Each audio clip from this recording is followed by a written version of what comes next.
Thank you very much, Chair Moran. It's good to work with you and Ranking Member Van Hollen in this new position, so look forward to both of you and the work on this committee.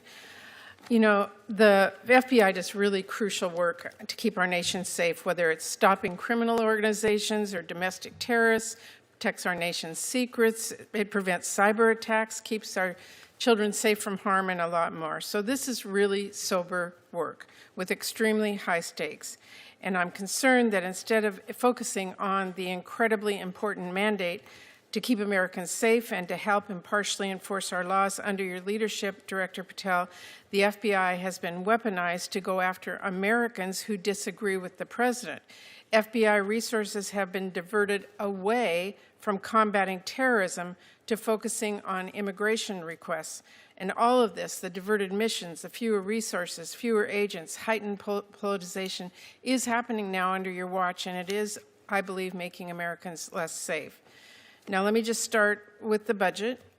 As Ranking Member Van Hollen noted earlier, this hearing is being held without the FBI's fiscal year 2025 spend plan and a full budget request for fiscal year 2026. The spend plan is required by law. It was due to Congress over a week ago. We have not yet seen it. That is really absurd. The FBI is our nation's leading law enforcement agency, a budget of $10.7 billion. It is critical that we understand how you are spending taxpayer dollars. So, Director Patel, when should we expect this FY25 spend plan for the FBI? Have you seen it? Have you reviewed it? When will we get it? I'll get you an answer, ma'am. I don't have a timeline on that. It was due last week by law. I understand. And your answer is you just understand. You're not going to follow the law? Today on Wealth Decode, we're bringing you inside a fiery Senate hearing where money, power, and politics collide. Senator Patty Murray, vice chair of the full committee, takes the FBI director to task over missing budgets, workforce shortages, and explosive claims of political weaponization. With billions of taxpayer dollars on the line, the stakes couldn't be higher. My answer is that I am following the law, and I'm working with my interagency partners to do this and get you the budget that you are required to have. And you have no timeline? No. Well, we also need a full budget request, not a single paragraph full of wild talking points that we saw with the skinny budget proposal. We're now having a budget hearing without a budget request. So, Director Patel, where is the FY 2026 budget request for the FBI? It's being worked on, ma'am. Have you reviewed it? Have you approved it? Not yet. When will we get it? As soon as I can get it from my interagency partners and get it approved. 6 months from now? I don't know, ma'am. I'm not going to make up a timeline. Well, how do we as Congress do our budget and our work without that request and without the spend plan? Well, ma'am, I'm here. I'm doing the best I can. I can't make up answers. I'm going to commit to you to work on getting you the information you need. Well, that is insufficient and deeply disturbing. No response? I've given my response. Well, the FBI is already down 1,900 employees since 2023 as a direct result of the Fiscal Responsibility Act. And under the Trump administration, FBI agents, analysts, linguists, cyber experts, and scientists are being asked to do a lot more in order to keep us safe. Director Patel, we all know that budget cuts will reduce the FBI's ability to counter threats of terrorism, and it will hinder its ability to keep pace with firearm background checks and shutter operations that combat violent crime, drugs, gangs, and transnational organized crime. Now, I understand that you told our House colleagues yesterday that you don't want to reduce the FBI workforce, meaning that you disagree with what President Trump is proposing? No, I agree that we can sustain the mission with the proposed budget, and I agree with the budget. And as I said yesterday, I believe that what I said was I can do more with more. And I gave examples of what more we could do if we were given more. Well, it's different than what you told the House yesterday. So what are you communicating to the President and the White House about what you need? And again, we don't have a budget request from you, so I'm not sure what you're asking us for. I'm not asking you for anything at this time. You can operate without a budget? I never said that. Well, this is unprecedented. Okay, well, let me just go to another topic since you're not going to answer that. The FBI partners with state, local, and tribal law enforcement organizations.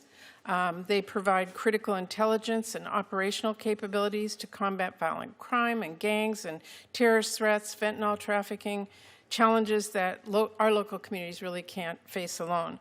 I'm going to give you an example. A few years ago, the Southeast Washington Safe Streets FBI Task Force worked with our Benton County and Franklin County Sheriff's Office, multiple Tri-Cities Police Departments, and the State Corrections Department to carry out one of the largest ever drug seizures in the region's history.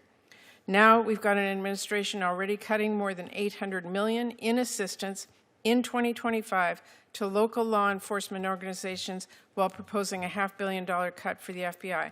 Director Patel, can you explain to this committee how cutting resources for our local law enforcement partner agencies the FBI relies on to help your bureau keep safe? How do you expect the FBI and local law enforcement to do more without those significant resources they need?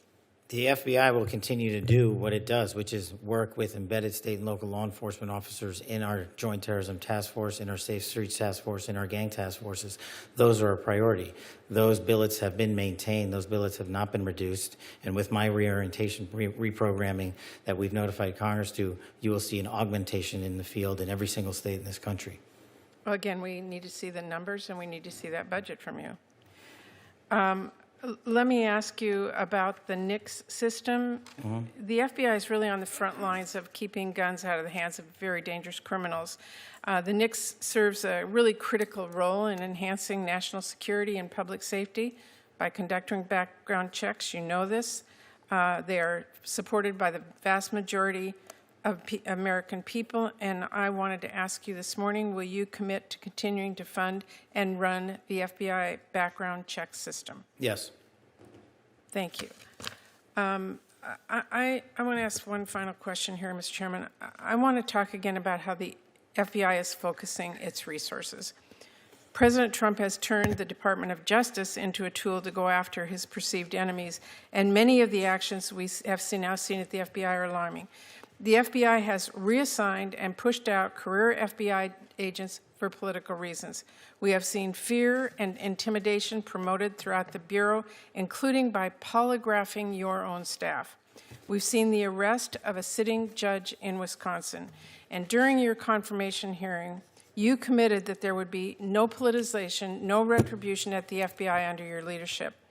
You've reportedly placed FBI employees responsible for investigation January 6 cases on leave. Is that keeping up your promise of no politicization, no retribution? It is, because that's wildly inaccurate. Let me tell you what the FBI has done since I got there. 8,276 federal arrests, to 820 kilograms seized of fentanyl. That's enough to kill 250,000 people, over 3,000 firearms seized, 350 gang cases, 3,000 cases against violent Well, criminals. that's not my question. We know that you... Well, you asked if I was weaponizing the FBI, and I am not. I'm giving you the hard, concrete examples of the men and women putting handcuffs on bad people, doing harm to our children and innocent Americans. I do not see weaponization. You have placed on leave FBI employees responsible for the investigation of January 6th.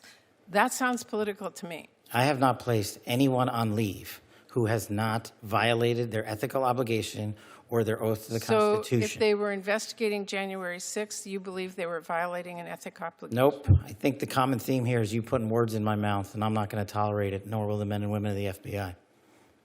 Well, you did place on leave an analyst responsible for investigating Russia's meddling in the 2016 election. Is that politicization? Is that retribution? No, not if she broke the law or the ethical guidelines. I don't know which case you're talking about, but that's the standard. And we will hold ourselves inwardly accountable, and we will not be strayed from our mission because people think we are politicizing the Bureau. If you want to talk about someone who was attacked by a weaponized Bureau, you're looking at him. And now he's the director of the FBI, and he's cleaning it up. Well, I would just say to everyone who's listening that the FBI needs to be focused on its mission to keep the entire country safe. It should not be weaponized for partisan political gain. Thank you, We are. Chairman. Senator Kennedy. When you peel back the curtain on Washington, sometimes you see just how much raw power is at stake when budgets, politics, and law enforcement collide. And that's exactly what we witnessed in this heated Senate hearing, where Senator Patty Murray, the ranking member and vice chair of the full committee, grilled FBI Director Patel over missing budgets, shrinking resources, and allegations of political weaponization.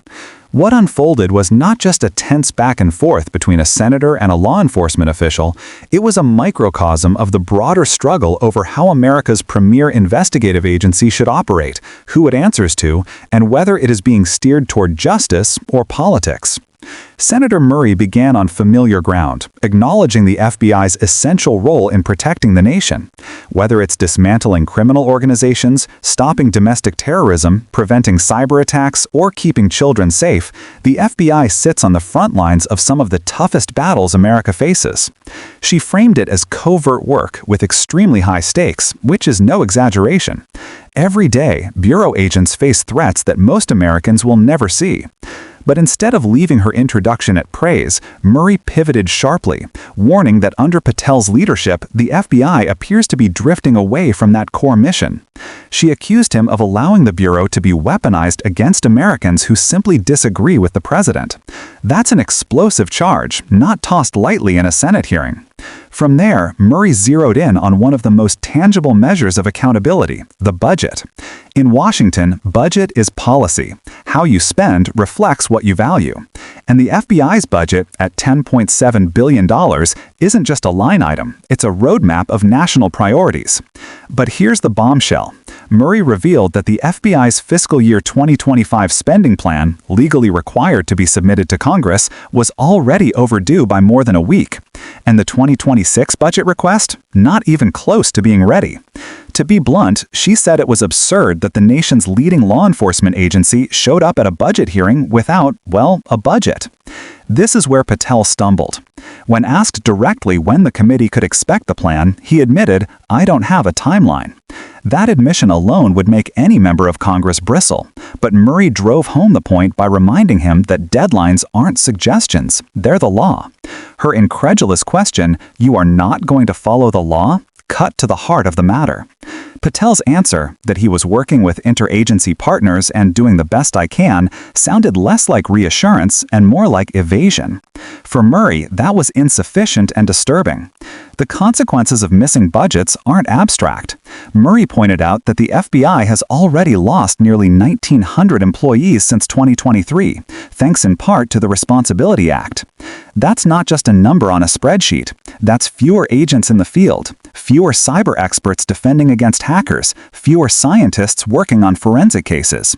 And when resources shrink, risks rise. Terrorism doesn't take a break because the FBI is understaffed.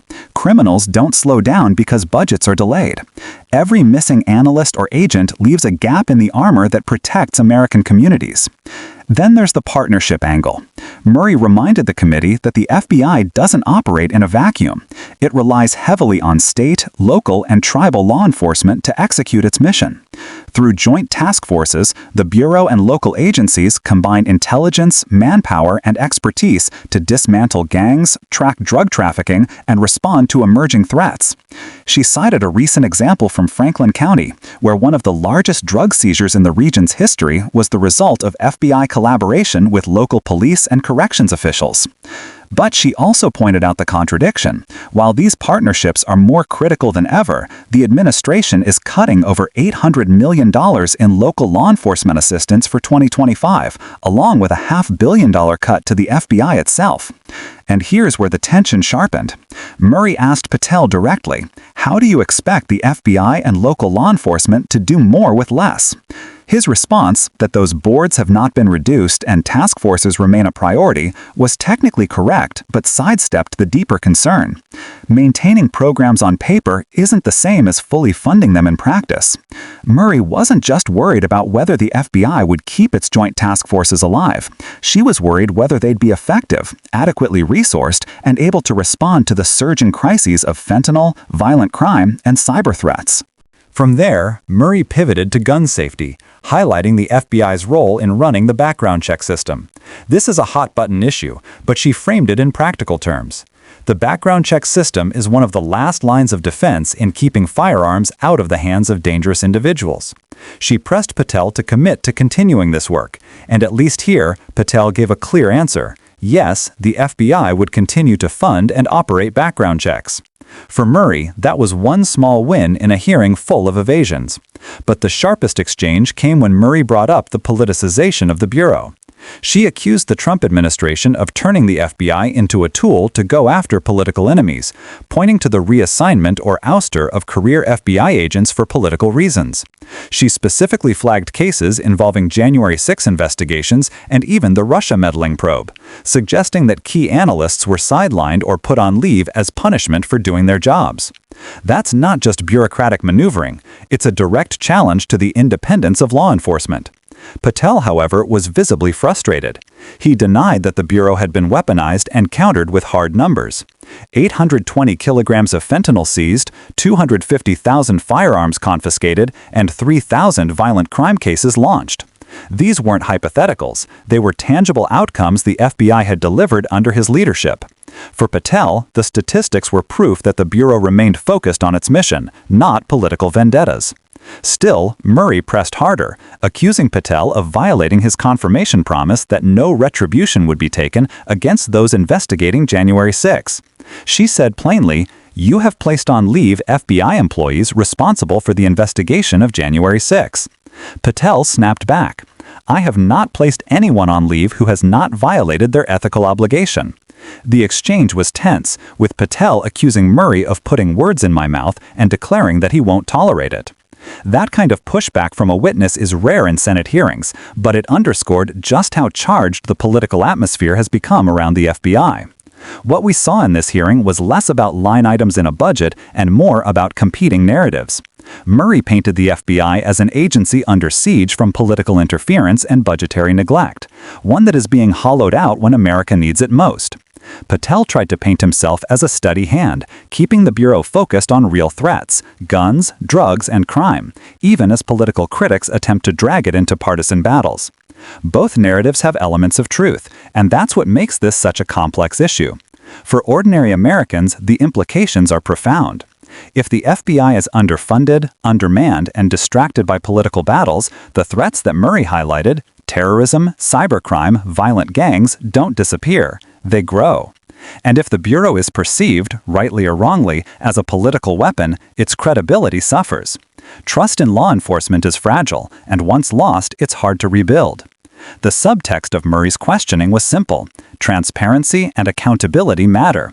Budgets aren't optional, neither is independence from political pressure.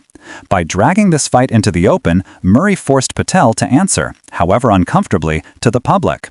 Whether his answers were satisfying is another matter. His reliance on vague promises, his refusal to commit to timelines, and his defensive posture all raised as many questions as they answered. This hearing will likely not be the last time Patel faces tough questioning from Congress. But it should serve as a wake-up call to Americans watching from home. Because behind the sparring and the sound bites lies a fundamental question. Can the FBI still serve as an impartial guardian of justice, or has it become just another pawn in the political chessboard? For now, the answer is still up for debate.